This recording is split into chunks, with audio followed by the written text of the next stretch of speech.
Hola, hola. Vamos a hablar el día de hoy acerca de la neoplasia intraepitelial vaginal, o sea, del VAIN. Tenemos que entender que asumimos que el VAIN es un precursor del cáncer de vagina. El cáncer de vagina es una condición rara, representa 1 al 3% de todos los cánceres ginecológicos. El 90% de estas lesiones, de estos cánceres de vagina, van a ser de células escamosas. Y el restante, el 10% restante, van a estar representados por adenocarcinomas de células claras y melanomas. ¿De acuerdo? Eh, Rara vez encontramos estas lesiones en su etapa preinvasiva.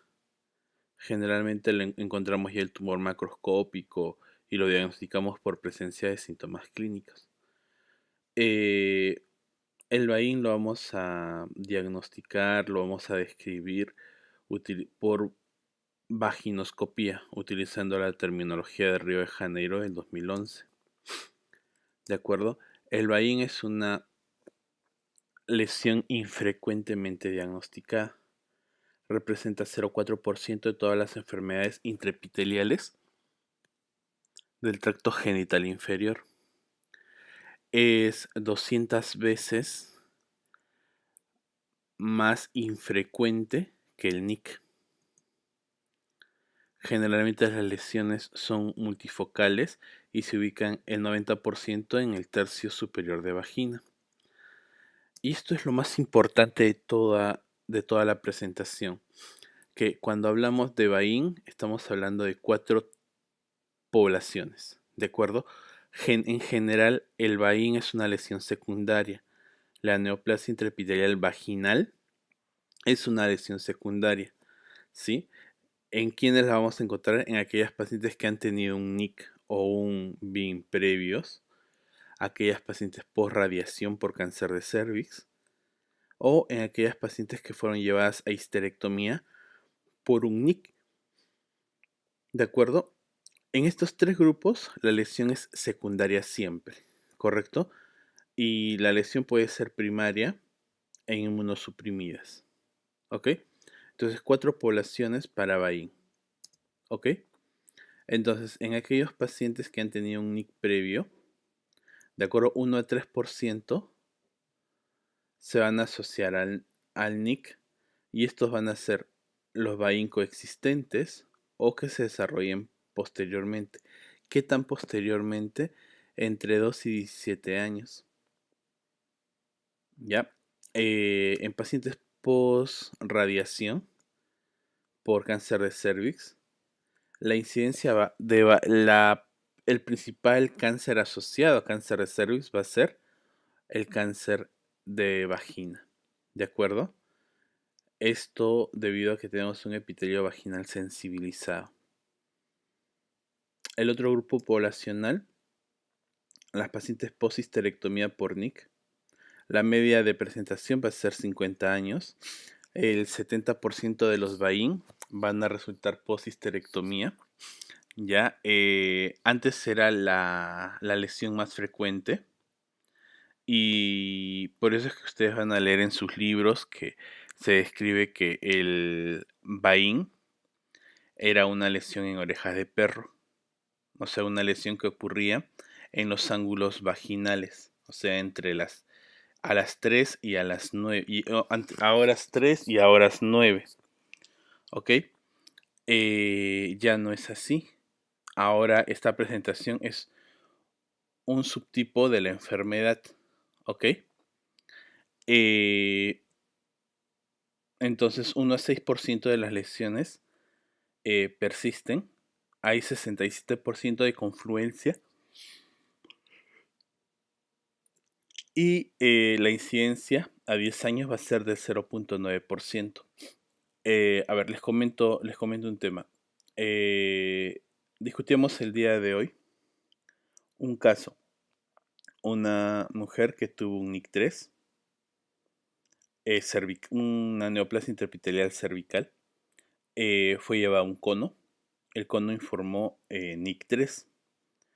Margen comprometido. Fue llevada a histerectomía. De esto hace 3 años. Luego presenta en febrero un Papa Nicolau con NIC3, con BAIM3, perdón. Se hace una colposcopía y se encuentra una lesión acetoblanca tenue en horas 3. Se hace la biopsia y nos informan un BAIN1. Entonces mandamos a revisar las láminas y se verifica nuevamente, se confirma que el NIC inicial fue un NIC3. Se revisa el Papa Nicolau de febrero y se informa que fue un BAIN3. Entonces, la paciente tenía histerectomía. Es una posmenopáusica. Tenemos un epitelio vaginal hipotrófico, atrófico. Sabemos que la sensibilidad de la colposcopía es bastante baja, pero también sabemos dónde se encuentra la lesión, si la lesión existe. Si la lesión existe, la lesión se encuentra en horas 3 o en horas 9. ¿Correcto? Entonces procedimos a tomar biopsia de esos dos ángulos. ¿De acuerdo? ¿Por qué? Porque estamos frente a este tipo de pacientes. Pacientes con un BAIN post-histerectomía por NIC. ¿Ok? Y el otro grupo de pacientes son los pacientes inmunosuprimidos. Estos son pacientes trasplantados o pacientes con HIV. ¿Ok? El potencial maligno en este grupo de pacientes es desconocido. Ya hay un riesgo de progresión del 10%. La gran mayoría regresiona. ¿De acuerdo? Y hay un BAIN no asociado ni a NIC ni a BIN, que va a regresionar el 90%, el 91% de las veces. ¿De acuerdo? Miren, esta es la prevalencia de BAIN en pacientes HIV positivo comparado con HIV negativo. La prevalencia es de alrededor del 25 al 30%. ¿Cómo así? Bueno, miren, estos son los dos ratios cuando tenemos CD4. Si tenemos un CD4 menor a 200, el odds ratio, el riesgo, va a ser de 3. ¿De acuerdo? Si la carga viral es importante, por supuesto, a más carga viral, por ejemplo, si hay más de 100.000 copias, el odds ratio es de 1.68. Ok, si la paciente fuma, miren, el odds ratio, si es una fumadora actual, es de 2.5. Si usa terapia de reemplazo, si ha utilizado terapia antirretroviral en los últimos 6 meses, el riesgo es 1.94. ¿Ok? Entonces, entendamos que el cáncer de vagina es un cáncer infrecuente, 1 a 3% de todos los cánceres. ¿De acuerdo? Entonces, se asume que el comportamiento de la enfermedad es similar al cervix. Hay un porcentaje de cáncer de cervix y de vagina que ocurren sincrónicamente. El cáncer de vagina es el segundo primario más frecuente en pacientes con cáncer de cervix. ¿De acuerdo? Se ha encontrado PBH en el tumor vaginal y el 70% de estos PBHs son causados por son inducidos por PBH16. PBH16 es el más prevalente en cáncer de vagina. Y esto es lo que vemos acá. Miren ustedes. De todos los PBHs, PBH16 es el más frecuente en pacientes con BAIN y antecedente de cáncer de cervix. ¿De acuerdo? Y vemos que los P son estadísticamente significativos. ¿Correcto? Y hablando de PBH16, hablamos de que PBH16 es un alfa 9, ¿verdad? ¿Correcto? Y vemos acá la última fila. El riesgo para tener un BAIN es de 39% si hay un alfa 9 presente y esto es estadísticamente significativo. ¿Ok? Entonces, ¿qué más vemos? El riesgo de Bain nuevamente. Miren ustedes. Si hay antecedente de cáncer de cervix, el riesgo es alto para tener un Bain dentro de los primeros 6 meses, 29%. ¿Correcto? O después de los 6 meses, 22%. ¿Correcto? Entonces, entendamos que los alfa 9, ¿sí? Al que pertenece PH16, es el principal subtipo asociado a esto. ¿Ok? Entonces, hablamos de clasificación. WHO 2003 nos hablaba de Bain 1, Bain 2, Bain 3. En el año 2000 se plantea el proyecto LAS de dicotomizar esto en lesiones de bajo grado y lesiones de alto grado. Y WHO 2014 lo acepta como válido y es esta la clasificación actual. Lesiones de bajo grado y lesiones de alto grado para biopsia. ¿Ok? ¿Qué más? Tenemos que entender que en la historia natural del Bain, el principal problema es la recurrencia. ¿Correcto? La gran mayoría regresiona. ¿Ya? La gran mayoría normaliza. ¿Correcto? En el grupo que se ha tratado, la tasa de recurrencia disminuye. ¿Cómo diagnosticamos un Bain? A través de una vaginoscopía. ¿Qué es la vaginoscopía? Es la magnificación, la evaluación mediante magnificación de la mucosa vaginal usando el colposcopio. El 90% de las lesiones ocurre en el tercio superior de vagina, 10% en el tercio medio y tercio inferior. ¿De acuerdo? La forma más frecuente era el Bain que se presenta post histerectomía y que ocurría en horas 3 y en horas 9, o sea, en los ángulos. Y esto se denominó en oreja de perro. ¿Ok? Y utilizamos clasificación, terminología de Río de Janeiro 2011. ¿De acuerdo? Como hablamos así, que la colposcopía es adecuada o no es adecuada. ¿De acuerdo? Tenemos que describir si el epitelio escamoso es maduro o es atrófico. Recuerden que la sensibilidad, o sea, la capacidad de la colposcopía de identificar la lesión en un epitelio atrófico es del 30%. ¿Ok? Y luego vamos describiendo los patrones colposcópicos. ¿Correcto? Entonces, ¿qué tanta concordancia hay en los patrones colposcópicos? Miren ustedes. Esto es Bain 1. Vamos a encontrar patrones grado 1, o sea, de bajo grado, en 97%, en 90% de los casos. Y en 7% de los casos vamos a encontrar un patrón colposcópico tipo 2, o sea, una lesión de alto grado. Vamos a apostar que es una lesión de alto grado y nos van a informar que es una lesión de bajo grado. ¿Correcto? Y miren, para un Bain 3, o sea, para una lesión de alto grado, la mitad de las veces vamos a encontrar un patrón colposcópico de lesión de bajo grado, ¿sí? Y en la otra mitad, un patrón colposcópico de lesión de alto grado. ¿Qué significa esto? Que la intensidad, la severidad de los hallazgos colposcópicos en vagina son muy ingratos, ¿correcto? Vagina puede exagerar una lesión, a pesar de ser una lesión de bajo grado, ¿correcto?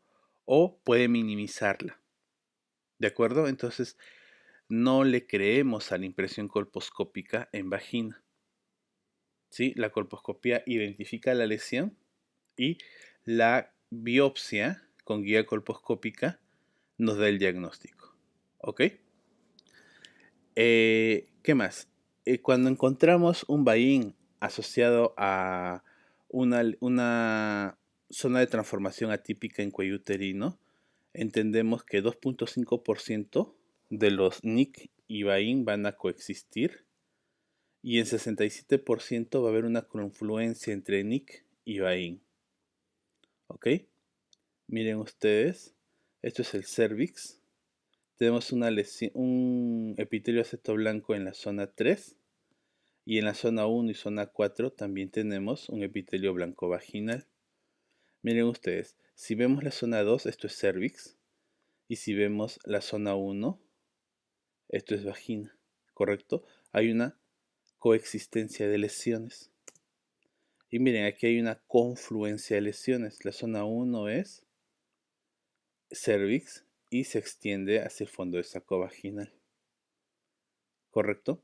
Y las lesiones en vagina son así, blancas, granulares. ¿Ok? Esto no es un punteado, esto es un epitelio aceto blanco simplemente. De alto grado, sí, de alto grado. Denso, ¿verdad? Nuevamente, lesiones blancas condilomatosas, ¿ok? Epitelio aceto blanco que compromete cervix y vagina, ¿ok? Las lesiones en vagina son multifocales. Y en el VAIN que sigue a una histerectomía, miren, 1 a 3% va a ocurrir ya. En 1 a 3% de las veces vamos a encontrar un VAIN secundario a una histerectomía. Y miren esto, la incidencia acumulativa, en promedio entre el 1 y el 5% de las mujeres con antecedente de histerectomía por un NIC van a presentar una recurrencia en vagina o una persistencia en vagina, como quieran llamarlo. ¿Y qué pasa en las pacientes que tuvieron histerectomía y nunca tuvieron NIC? Es importante hacerles Papa Nicolau. La respuesta es no. Miren, el N1, ¿ya? El N1 es el número de Papa Nicolaus anormales y el N2 es el número de biopsias que demostraron VAIN, lesión vaginal. ¿Sí? Entonces lo que me interesa es la biopsia. ¿Ok? Entonces encontramos que hay una incidencia de 0.12% para pacientes que tuvieron histerectomía por cualquier razón menos NIC o cáncer de cervix. ¿De acuerdo? Continuamos viendo esto. ¿Cuál es la probabilidad de encontrar un NIC3? O sea, una lesión de alto grado. Miren ustedes. El N1 es el Papa Nicolau anormal. Vamos a encontrar 5.7% de Papa Nicolaus anormales. De estas, la biopsia nos va a decir que 1.9% fue una lesión de alto grado. Y de estas solo 0.2% fueron cáncer. ¿Correcto? Entonces la probabilidad de encontrar una lesión de alto grado por biopsia o cáncer en una paciente histerectomizada sin antecedente de NIC o cáncer de cervix es bastante baja. Por lo tanto, no necesitan tamizaje con Papa Nicolau. ¿Sí? Mientras que las pacientes que sí tienen antecedente de NIC sí necesitan el tamizaje por lo menos 20 años después del tratamiento por NIC. Y viene la otra interrogante. ¿Y las mujeres con HIV llevadas a histerectomía que nunca tuvieron demostración de NIC? Bien, miren. Si el CD4 fue bajo, ya hay un hazard ratio de encontrar una lesión vaginal de 8.2. Si la carga viral fue alta, hay un hazard ratio de 10 para encontrar una, una displasia vaginal, ¿correcto?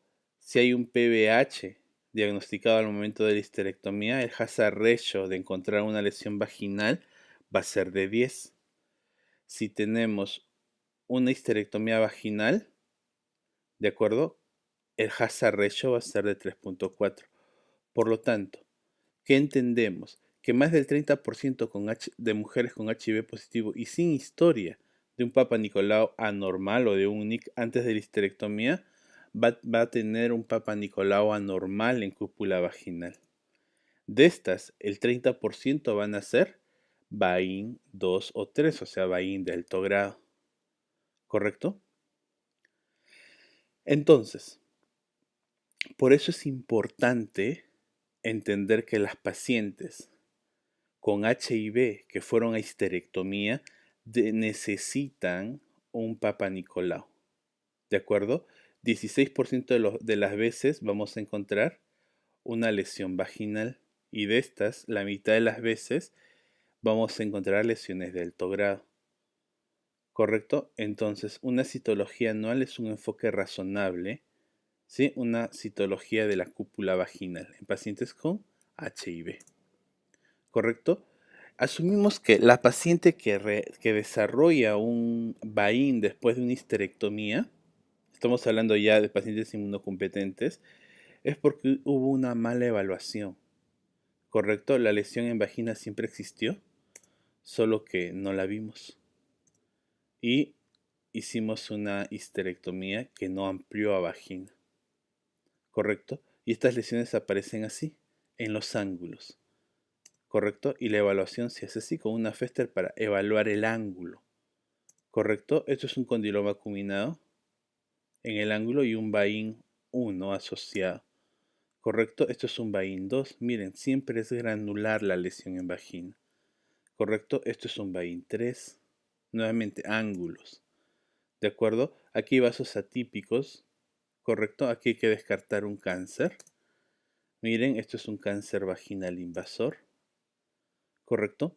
Entonces, entendamos el tipo de paciente frente al que estamos. ¿Correcto? Generalmente este es el tipo clásico, ¿ya? Una paciente post-histerectomía, pero que es posmenopáusica. ¿Qué ocurre? La sensibilidad de la colposcopía es bastante baja, usan ácido acético, Lugol y le duele a la paciente, le arde. Se recomienda utilizar estrógenos por 2 a 4 semanas y luego reexaminar. ¿Correcto? Inclusive el Papa Nicolau es difícil en este grupo de pacientes. ¿Por qué? Porque hay atrofia marcada, porque la superficie está seca y el raspado genera sangrado. Este sangrado a su vez interfiere con la muestra, ¿correcto? Entonces, ¿cómo hacemos la biopsia de la lesión vaginal? Con la pinza que deseen. No hay una recomendación. Lo que sí es que la biopsia se realiza bajo guía colposcópica, que hay que recordar que las anormalidades persistentes post-histerectomía indican posible enfermedad residual. El VAIN se diagnostica por colposcopía. Se tiene que rotar el espéculo 360 grados para identificarlo. ¿Correcto? Las lesiones en post-histerectomía son en oreja de perro. Ya las lesiones tienen un borde, una apariencia granular y los bordes discretamente elevados. Esto no es patognomónico de lesión de alto grado, puede ser aún una lesión de bajo grado, solo la mitad de las lesiones de alto grado van a tener este patrón, ¿correcto? Y la biopsia es la que me da el diagnóstico, ¿correcto? Entonces, ¿cómo tratamos? Las lesiones de alto grado las tratamos, ¿de acuerdo? Con métodos decisionales o métodos ablativos. Las lesiones de bajo grado no se tratan. El método decisional es el más exitoso, ¿de acuerdo? Cuanto más radicales son, o sea, si hacen una colpectomía parcial, su tasa de curación es bastante alta comparada con una resección local amplia, que va a ser de alrededor del 70%. Pueden utilizar CUSA, que es aspiración quirúrgica cavitacional ultrasónica. La tasa de recurrencias va a ser del 20 al 25%, pero hay menos dolor posoperatorio. ¿De acuerdo? Todos los tratamientos en vagina sirven. La diferencia es la tasa de recurrencias. ¿Ok? Esto es ablación nuevamente. La tasa de recurrencias es de alrededor del 30-40%. ¿Qué se utiliza? Imiquimod, ¿correcto? El principal factor de respuesta es la generación del eczema. Por eso se da con bastante frecuencia al principio el imiquimod 2 o 3 veces por semana. Una vez que se genera el eczema, se mantiene el imiquimod hasta completar unas 12 a 16 semanas. Pero ya una vez por semana, 2 veces por semana. ¿Correcto? Si no hace eczema, probablemente la lesión no se aclare. ¿Ya? 5FU se utiliza en distintos protocolos. El más conservador es una vez por semana por 10 semanas. ¿Cuál es el problema? Que como es un antimitótico, es un quimioterápico, va a generar ulceración. ¿Ok? Estas son el porcentaje de recurrencias entre el 30 y el 40%. La otra opción es utilizar radioterapia. ¿De acuerdo? Eh, la radioterapia me da tasas de recurrencia bastante bajas, generalmente menores al 10%. Y esto es un resumen, miren ustedes. Acá lo importante es la tasa de recurrencias y después de un procedimiento quirúrgico, la tasa de recurrencias es menor que después de un procedimiento ablativo. Entonces surge la pregunta, ¿cuándo hacemos un procedimiento ablativo y cuándo una resección? Miren, si tienen un Bain 3, recuerden que el 10%, ¿de acuerdo? Va a ser cáncer en realidad. O sea, si ustedes tienen un Bain 3, no van a poder descartar ese 10% que tiene cáncer. Entonces, en este caso, el procedimiento de elección sería un procedimiento excisional. En todos los demás, pueden utilizar un método ablativo, un método más conservador. ¿Por qué? Porque necesitan funcionalidad vaginal. No deben de ser mutilantes de inicio. ¿Ok? El objetivo de tratar el Bain es prevenir cáncer de vagina, pero con secuelas mínimas y con buena calidad de vida. La elección del tratamiento nuevamente depende de si ha habido tratamientos previos, si hay multifocalidad, si hay comorbilidades y si se desea o no se desea preservar la función sexual. Y aquí falta una más, si hay sospecha de cáncer. ¿De acuerdo? Para hacer ablación se tiene que visualizar completamente la lesión y estar seguros de que no hay cáncer. ¿De acuerdo? La ablación genera dolor, irritación, ulceración y la escisión, dolor, cicatrización y disfunción sexual. El seguimiento recomendado es Papa Nicolau cada 6 meses por 2 años y luego anualmente. ¿De acuerdo? Este es Henry Ford, que decía que había que tenerle, que no se le tiene miedo a la competencia, sino a la incompetencia. Un saludo, cuídense mucho, hasta luego.